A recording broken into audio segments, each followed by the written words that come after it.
14 chasseurs allemands se rapprochaient rapidement, une formation de bombardiers, perdant du carburant et du feu, et un pilote qui avait ignoré chaque règle du manuel et avait dit à son équipage de bien s'accrocher.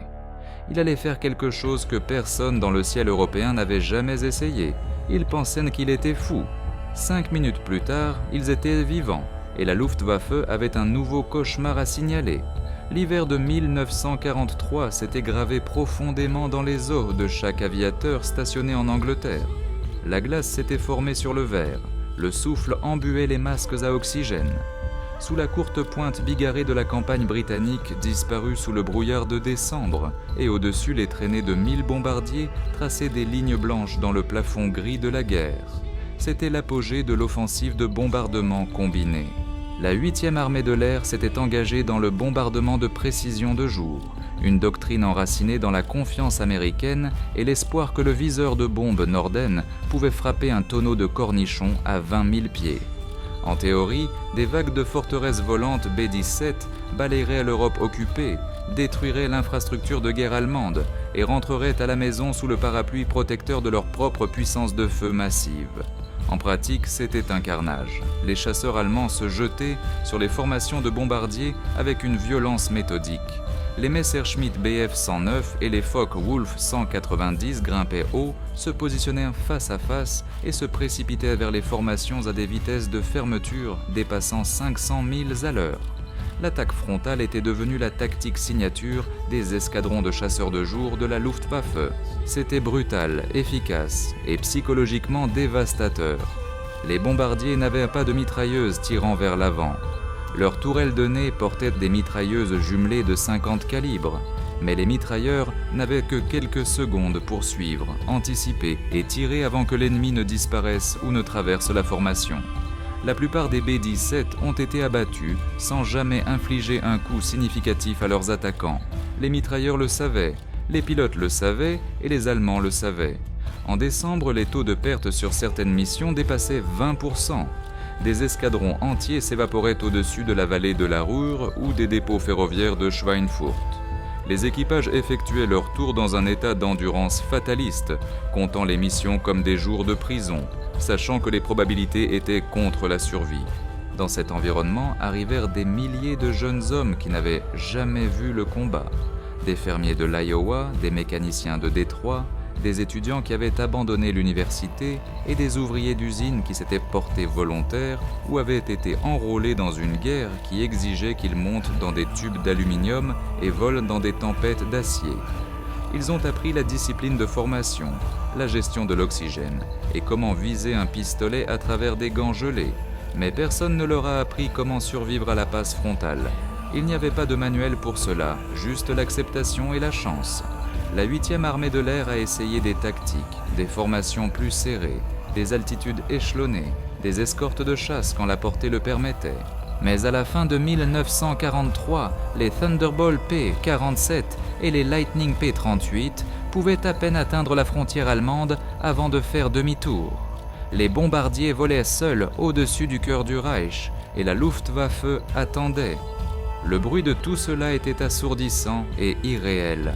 Le rugissement des moteurs cyclones à droite à puissance de croisière, le cliquetis des tourelles de mitrailleuses pivotant sur des roulements à billes, le crépitement des bavardages radio alors que les pilotes signalaient les positions ennemies, puis le cri des chasseurs en piqué, le martèlement staccato du tir de canon de 20 mm perçant la peau d'aluminium, le bruit mouillé des balles frappant la chair, et parfois le silence terrible quand un moteur s'arrêtait ou une aile se repliait et un bombardier commençait sa longue chute vers la terre.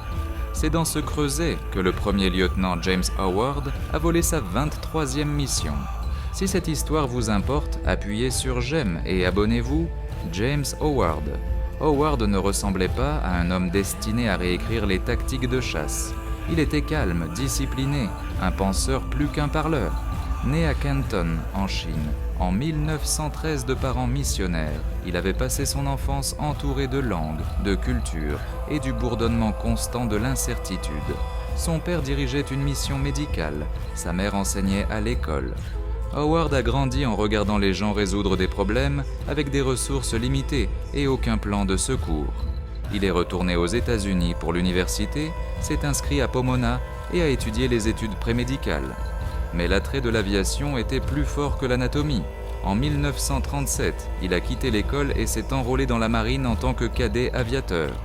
Il a échoué, non pas par manque de compétences, mais pour une légère disqualification médicale qui l'a maintenu au sol. Cela aurait pu s'arrêter là. Pour la plupart, cela aurait été le cas. Howard est allé en Chine.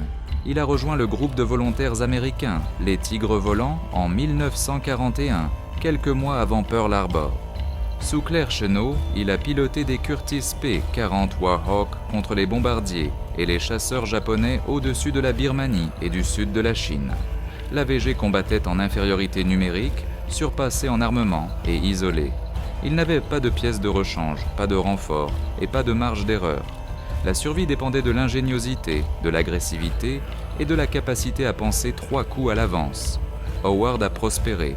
Il a appris à exploiter les forces du P-40, sa vitesse de piqué, sa robustesse, sa capacité à absorber les dégâts et à continuer à voler. Il a appris à attirer les chasseurs ennemis dans de mauvaises positions, à utiliser le soleil et les nuages comme couverture et à ne jamais combattre équitablement. En 6 mois, il a été crédité de 6 victoires confirmées et est devenu l'un des pilotes les plus fiables de l'AVG.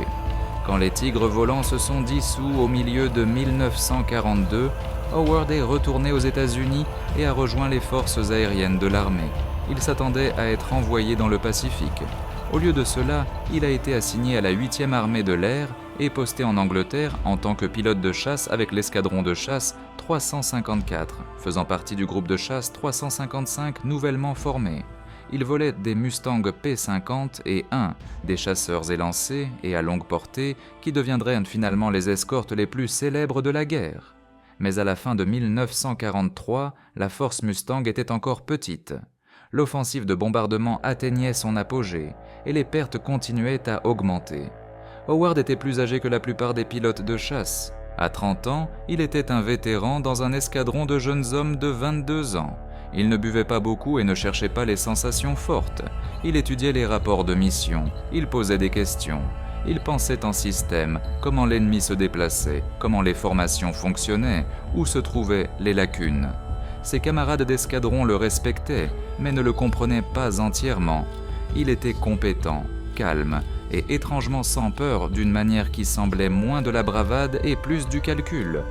Il volait comme un homme résolvant une équation en temps réel. Le 11 janvier 1944, Howard a été assigné à escorter une formation de bombardiers ciblant les installations industrielles allemandes près d'Oschersleben, au cœur de l'Allemagne centrale. C'était une mission à portée maximale. Les chasseurs auraient juste assez de carburant pour atteindre les bombardiers, rester avec eux pendant quelques minutes critiques et se précipiter vers l'Angleterre avant que leur réservoir ne se vide. Howard a décollé dans le froid du matin, s'est formé avec son vol et a grimpé vers la formation de bombardiers. Il n'avait aucun moyen de savoir que dans moins d'1 heure, il serait seul au-dessus de l'Allemagne, avec un choix qu'aucune doctrine ne l'avait préparé. La mission a commencé à se fragmenter 20 minutes avant la cible. La couverture nuageuse s'est épaissie au-dessus de la mer du Nord. La visibilité a chuté. La discipline radio s'est détériorée alors que les vols luttaient pour maintenir le contact visuel. La formation de bombardiers s'est étirée, a perdu sa cohésion et est devenue vulnérable. Puis les premiers chasseurs allemands sont apparus. Ils sont venus par vol de 4 et 6, grimpant hors de la brume, se positionnant devant les bombardiers. La Luftwaffe avait affiné l'art de l'interception en une violence chorégraphiée. Les chasseurs grimpaient au-dessus et devant, se retournaient et plongeaient droit à travers la formation face à face. La vitesse de fermeture donnait aux mitrailleurs presque pas de temps pour réagir, et la concentration du feu, les canons et les mitrailleuses convergeant sur un seul bombardier, était souvent catastrophique. Les escortes P-51 se sont engagées. Des combats aériens ont éclaté dans le ciel. Les pilotes ont rompu la formation pour poursuivre les attaquants ou défendre les bombardiers sous le feu. En quelques minutes, la géométrie nette de l'escorte s'est dissoute dans le chaos. Le vol de Howard a été entraîné dans un engagement continu avec un groupe de Focke-Wulf 190. Il a tiré, manœuvré et a essayé de rester entre l'ennemi et les bombardiers, mais les mathématiques étaient impitoyables. Il y avait trop d'Allemands et trop peu d'escortes. Le carburant était déjà une préoccupation. Chaque minute de combat brûlait des gallons qu'il ne pouvait pas se permettre de perdre. Puis Howard a levé les yeux et les a vus. Une formation de B-17, peut-être 30 bombardiers, séparés du flux principal et dérivant vers l'ouest. Ils étaient seuls, aucune autre escorte en vue, et sous eux, grimpant en une spirale paresseuse, se trouvait au moins une douzaine de chasseurs allemands se préparant à frapper. Howard a vérifié son carburant, il a vérifié sa position, il a essayé de joindre son vol par radio, statique. Il a balayé le ciel à la recherche d'autres P-51. Aucun. Les bombardiers avaient quelques minutes, peut-être moins, avant la première passe d'attaque. Si Howard faisait demi-tour, il pourrait rentrer à la maison. S'il s'engageait seul, il serait surpassé en nombre plus de 10 contre 1. Et même s'il survivait à la passe initiale, la Luftwaffe le submergerait au moment où il réaliserait qu'il était le seul défenseur. Ce n'était pas une décision que la doctrine couvrait. Ce n'était pas un scénario enseigné à l'entraînement. C'était un simple et brutal calcul. Les abandonner ou combattre. Howard a poussé les gaz à fond et a plongé vers les bombardiers. Les chasseurs allemands n'avaient pas encore commis à leur attaque. Ils se positionnaient toujours, communiquaient, mettaient en place la passe. Howard savait qu'il avait un avantage, la surprise. Il ne s'attendait pas à ce qu'un seul Mustang défie un état-major entier. Il a fermé la distance rapidement. Les bombardiers n'ont grandi dans son pare-brise. Il pouvait voir les tourelles de ventre tournant, les mitrailleurs de flanc suivant le mouvement, la formation se resserrant instinctivement en réponse à la menace ci-dessous. Puis le premier vol allemand s'est détaché et a plongé. Howard a viré dur, a tiré en avant et a tiré. Ses traceurs ont lacéré l'air et ont effleuré l'aile d'un Messerschmitt. Le chasseur s'est détaché, traînant de la fumée, les autres se sont dispersés. La confusion a ondulé à travers la formation allemande. Une escorte n'aurait pas dû être un problème, mais Howard ne volait pas comme une escorte. Il volait comme un homme n'ayant rien à perdre et ayant une compréhension parfaite de la géométrie. La Luftwaffe s'est réorganisée.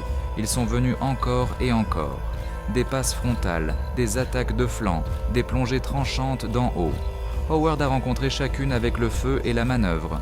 Il n'a pas essayé de combattre en tournoyant. Il n'a pas poursuivi. Il est resté près des bombardiers et s'est fait le problème que chaque pilote allemand devait résoudre avant de pouvoir atteindre ses cibles. Et puis il a fait quelque chose que personne ne s'attendait. Il a volé au milieu de la formation de bombardiers. La doctrine de chasse en 1943 était claire. Les escortes restaient en dehors de la formation de bombardiers. Ils patrouillaient les flancs, la couverture haute, les vecteurs d'approche. Ils interceptaient les chasseurs ennemis avant qu'ils n'atteignent les lourds. L'escorte rapprochée était considérée comme défensive, passive et inefficace. Personne ne volait à l'intérieur de la formation. Le risque était trop élevé. Les bombardiers volaient, serrés, aile contre aile, avec un espace minimal pour l'erreur. La turbulence des hélices et des sillages créait des murs invisibles d'air perturbé. Un chasseur pris dans le sillage pouvait perdre le contrôle, entrer en collision ou être abattu par le feu ami. Les mitrailleurs de bombardiers étaient entraînés à tirer sur tout ce qui se déplaçait à portée. Ami ou ennemi, si c'était proche et rapide, ils tiraient. Mais Howard comprenait quelque chose que les rédacteurs de doctrine ne comprenaient pas. L'attaque frontale allemande dépendait d'une passe claire. Les chasseurs avaient besoin d'une ligne droite, d'une vitesse élevée et d'un champ de tir dégagé. Si un chasseur-défenseur se positionnait directement devant les bombardiers entre les Allemands et leurs cibles, les attaquants avaient deux choix. Se retirer ou risquer une collision frontale avec un adversaire armé voyageant à des vitesses de fermeture combinées dépassant 600 milles à l'heure. Howard a glissé son Mustang dans l'élément de tête de la formation de bombardiers. Il a réduit les gaz pour correspondre à leur vitesse. Il a volé juste devant le B-17 de tête, bas et centré, son chasseur se détachant contre le ciel. Les équipages de bombardiers l'ont vu, ils ne savaient pas ce qu'il faisait. Certains pensaient qu'il était perdu. D'autres craignaient qu'il n'ait été touché et qu'il essaie de s'écraser près de la formation pour être secouru. Quelques mitrailleurs l'ont suivi réflexivement, les doigts près des gâchettes, attendant de voir s'il était ami ou menace. Puis les Allemands sont venus à nouveau. 2 Messerschmitt plongeant de 11 heures haut, face à face, canons chargés. Ils avaient un angle parfait. Les bombardiers étaient verrouillés en formation, incapables d'esquiver. La fermeture était conforme au manuel, mais Howard était là. Il a maintenu sa position, attendu jusqu'à la dernière seconde possible, puis a tiré une courte rafale et s'est cassé à gauche. Le Messerschmitt de tête a tressailli, s'est retourné et s'est retiré du piquet. Le deuxième chasseur a suivi. Aucun n'a poursuivi l'attaque, le risque était trop élevé. Le Mustang était en travers et il tirait. Howard a grimpé, s'est retourné et est revenu à la formation. Il s'est glissé dans l'élément de tête, juste devant et légèrement en dessous. Les bombardiers se sont ajustés. Les pilotes comprenaient maintenant. Il n'était pas perdu, il était un bouclier. Les Allemands se sont regroupés, ils ont essayé des attaques de flanc. Howard les a rencontrés de côté. Ils ont essayé des plongées verticales. Il a grimpé et les a forcés à dépasser. Ils ont essayé des passes coordonnées sous plusieurs angles. Il a pivoté, tiré et a perturbé chacune. La Luftwaffe ne battait pas en retraite. Ils étaient persistants, compétents et motivés. Mais ils étaient aussi contraints par la physique et la tolérance au risque. Chaque passe que Howard a contestée était une passe qui a échoué, et chaque passe échouée brûlait du carburant, du moral et du temps. Les mitrailleurs de bombardiers ont commencé à se coordonner avec lui. Ils ont retenu le feu quand il manœuvrait, lui donnant de l'espace. Ils ont signalé les menaces par radio. Ils ont regardé ses 6 et couvert ses angles morts. Un partenariat non planifié et non parlé a émergé. Un chasseur et 30 bombardiers travaillant ensemble contre un ennemi qui les surpassait tous en nombre. Pendant 30 minutes, Howard a combattu seul. Il a brûlé les munitions, il a brûlé le carburant, il a pris des coups. Des balles de petit calibre qui ont percé son fuselage et ont manqué les systèmes critiques de quelques centimètres. Son moteur tournait chaud, ses mains faisaient mal, sa vision s'est rétrécie par l'adrénaline et la dette d'oxygène. Mais les bombardiers ont maintenu la formation et les Allemands ont commencé à se désengager. Au moment où la jauge de carburant de Howard a chuté en dessous de la réserve, la Luftwaffe s'est retirée. Ce n'était pas une retraite, c'était un calcul. Les bombardiers se rapprochèrent de la zone cible. Les chasseurs alliés reviendraient bientôt. Le ratio risque-récompense avait changé. Les chasseurs allemands se sont détachés par paires, plongeant vers une altitude inférieure et disparaissant dans le pont nuageux. Howard les a regardés partir. Il n'a pas poursuivi. Il n'avait pas de carburant, pas de munitions et à peine assez de vitesse pour rester en l'air. Il a éloigné doucement son Mustang de la formation. Le B-17 de tête a agité ses ailes, un acquiescement silencieux. Howard a rendu le geste, s'est mis à niveau et a commencé la longue descente vers l'Angleterre. Son moteur a toussé 2 fois, privation de carburant. Il a ajusté le mélange, l'a appauvri autant qu'il l'osait et a extrait 10 minutes supplémentaires de puissance d'un réservoir presque vide. La côte anglaise est apparue à travers la brume. Il a traversé à 2000 pieds, trop bas pour la sécurité, trop haut pour sauter. Il a atterri au premier terrain disponible. Le Mustang s'est arrêté, le moteur s'est arrêté. Howard s'est assis dans le cockpit, silencieux, alors que l'équipe au sol se précipitait vers lui. Ils ont trouvé des trous de balles dans les ailes, la queue et le fuselage. Ils ont trouvé un moteur qui fonctionnait sur les vapeurs et la prière. Ils ont trouvé un pilote qui avait volé plus profondément en territoire ennemi, était resté plus longtemps sous le feu et avait engagé plus d'aéronefs que toute mission d'escorte jamais enregistrée. Mais ils n'ont pas trouvé une égratignure sur lui. Howard est sorti, a déposé un bref rapport de combat et a dit peu. Il a mentionné les bombardiers, les Allemands et la manœuvre. Il n'a pas embelli, il n'a pas revendiqué la certitude. Il a simplement décrit ce qui s'était passé. Les équipages de bombardiers ont raconté une histoire différente. Quand ils ont atterri à leur base en Angleterre, ils se sont débriefés avec les officiers du renseignement et ont raconté la mission. Ils ont décrit le seul Mustang qui était resté avec eux pendant une demi-heure. Ils ont décrit le pilote qui avait volé à l'intérieur de leur formation, avait absorbé les attaques destinées à eux et s'était transformé en barrage routier mobile contre un groupe de chasse allemand entier. Les mitrailleurs ont estimé 14 aéronefs ennemis distincts engagés. Certains en ont dit plus, tous se sont mis d'accord sur une chose. Sans ce pilote, ils ne seraient pas rentrés à la maison. La nouvelle s'est propagée rapidement. En quelques jours, l'histoire a atteint le quartier général de la 8e armée de l'air. Les commandants ont examiné le rapport de Howard, l'ont recoupé avec le témoignage de l'équipage de bombardiers et ont analysé les implications tactiques. Ce que Howard avait fait violait le protocole. C'était imprudent selon le manuel, mais cela avait fonctionné. Et dans une guerre où les pertes de bombardiers minaient le moral et la capacité opérationnelle, les résultats importaient plus que l'orthodoxie. En avril 1944, James Howard a reçu la médaille d'honneur. Il était le seul pilote de chasse du théâtre européen à recevoir la plus haute décoration militaire de la nation. La citation louait son courage, son habileté et son dévouement désintéressé aux équipages de bombardiers sous sa protection. Mais la citation ne mentionnait pas la seule chose qui importait vraiment. Howard n'avait pas combattu par héroïsme aveugle. Il avait combattu par logique. Il avait vu un problème, analysé les variables et exécuté une solution qu'aucun manuel n'avait prédite. Il s'était transformé en arme non pas par la puissance de feu, mais par le positionnement. Il avait compris que la présence, non pas les victoires, était la clé de la perturbation. Et ce faisant, il avait révélé un défaut dans les tactiques allemandes que personne n'avait exploité auparavant. L'attaque frontale avait été l'arme la plus efficace de la Luftwaffe contre les bombardiers américains de jour. Elle dépendait de la vitesse, du choc et du manque de puissance de feu vers l'avant des bombardiers, mais elle dépendait aussi d'une vérité psychologique. Les escortes restaient en dehors, les chasseurs protégeaient les bombardiers à distance. Ils ne se mettaient pas en travers. Howard a prouvé que cette hypothèse était fausse. En quelques semaines après sa mission, la 8e armée de l'air a commencé à entraîner les pilotes d'escorte aux tactiques défensives rapprochées. L'idée n'était pas de reproduire la position solitaire de Howard, c'était insoutenable et suicidaire par conception, mais d'incorporer des éléments de sa stratégie de positionnement dans la doctrine d'escorte coordonnée. Les chasseurs ont commencé à voler plus près des bombardiers. Ils se sont positionnés le long des vecteurs d'attaque les plus susceptibles d'être utilisés par les chasseurs allemands. Ils n'ont pas attendu que les menaces se développent. Ils les ont préemptées. La simple présence d'un chasseur sur le chemin d'une passe frontale forçait les pilotes allemands à hésiter, à s'ajuster ou à abandonner. Les taux de perte ont commencé à décliner. Ce n'était pas immédiat, ce n'était pas le seul facteur. L'introduction des escortes P-51 à longue portée, les tactiques de formation améliorées et l'attrition des pilotes de la Luftwaffe ont tous joué des rôles.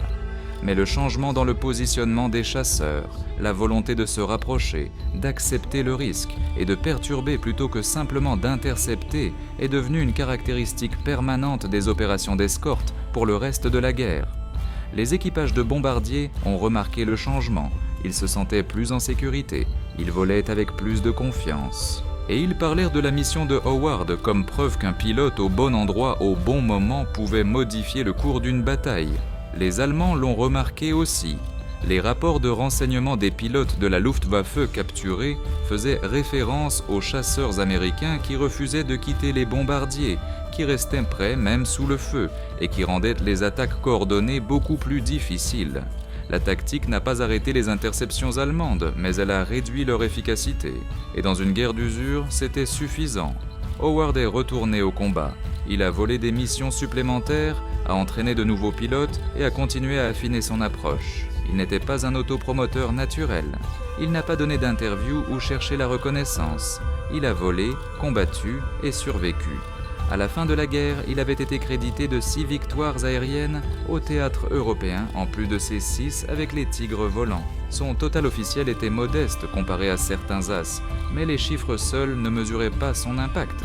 Il avait montré que le courage sans logique était du bruit, et la logique sans courage était de la théorie. Seulement ensemble pouvaient-ils changer le résultat. James Howard a survécu à la guerre. Il est resté dans l'armée de l'air, a atteint le grade de général de brigade et a pris sa retraite en 1966 après près de 30 ans de service. Il a vécu tranquillement en Floride, loin des projecteurs, et a rarement parlé publiquement de la mission qui lui avait valu la médaille d'honneur. Quand on lui a posé des questions à ce sujet dans les années suivantes, il disait seulement qu'il avait fait ce que la situation exigeait. Il n'a pas appelé cela de l'héroïsme, il a appelé cela la résolution de problèmes. Il a vu des bombardiers en danger, a vu une lacune dans les défenses et l'a comblée. Le fait que cela ait fonctionné, disait-il, était autant de la chance que de l'habileté. Mais ceux qui ont volé avec lui n'étaient pas d'accord. Ils ont vu un homme qui s'était entraîné à penser sous le feu, à rester calme quand le chaos régnait et à agir décisivement quand d'autres auraient hésité. Ils ont vu quelqu'un qui comprenait que la guerre n'était pas gagnée en suivant les règles. Elle était gagnée en sachant quand les briser. La manœuvre que Howard a utilisée ce jour-là, voler à l'intérieur de la formation de bombardiers pour perturber les attaques frontales, n'a jamais été officiellement codifiée. C'était trop dangereux, trop dépendant du jugement individuel et trop facile à mal appliquer. mais elle a survécu dans la tradition orale des tactiques de chasse. Les instructeurs ont raconté l'histoire, les pilotes l'ont débattue, et dans les décennies qui ont suivi, des variations du concept sont apparues dans la doctrine de combat aérien du monde entier. L'héritage de Howard n'était pas une seule tactique, c'était une mentalité, la compréhension que le combat aérien n'était pas seulement une question de bravoure, mais de géométrie, de timing, et de la volonté d'occuper l'espace où l'ennemi vous attendait le moins. Dans la vaste bibliothèque de l'histoire de l'aviation de la Seconde Guerre mondiale, son nom apparaît moins souvent qu'il ne devrait. Il n'était pas voyant, il n'a pas accumulé un score élevé, il ne correspondait pas à l'archétype du pilote de chasse fanfaron, mais les équipages de bombardiers, qui sont rentrés à la maison le 11 janvier 1944, savaient ce qu'il avait fait, et ils ont porté cette connaissance avec eux pour le reste de leur vie. Certains ont nommé leur fils d'après lui. Certains ont écrit des lettres le remerciant des décennies après la guerre. Certains ont simplement raconté l'histoire encore et encore à quiconque voulait l'écouter. Parce que dans une guerre qui a consommé des millions, James Howard leur a rappelé qu'une personne en un moment pouvait encore faire basculer l'équilibre. Non pas par la puissance de feu, non pas par la chance, mais par la rare combinaison de clarté, de courage et du refus d'accepter que l'impossible était vraiment impossible. Il est décédé en 1995 à l'âge de 81 ans. Ses funérailles ont été assistées par des vétérans, des pilotes camarades et des hommes qui avaient volé dans des bombardiers au-dessus de l'Allemagne 50 ans auparavant. Ils n'ont pas parlé de tactique ou de doctrine. Ils ont parlé du jour où un seul Mustang est resté, quand chaque raison logique disait de partir. Et ils ont parlé de la leçon qu'il a laissée derrière lui, que l'arme la plus puissante à la guerre n'est pas la machine, mais l'esprit qui ose l'utiliser différemment.